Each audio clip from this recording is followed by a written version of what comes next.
I'm sure you've noticed.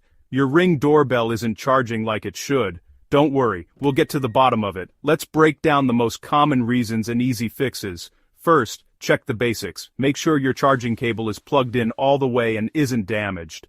Sometimes, a faulty cable is the only problem. Next, look at the charging port on your Ring device. Dust, dirt, or debris can block the connection.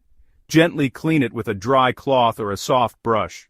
If your battery is old, it might not hold a charge anymore. Batteries wear out over time. If you've had yours for a couple of years, it could be time for a replacement. Also, if it's really cold outside, your battery may not charge properly. Try bringing the doorbell inside, let it warm up, then charge it again.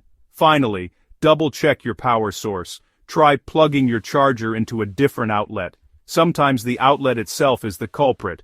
If all else fails, contact Ring support. Most issues are quick fixes, but if it's not, they can help.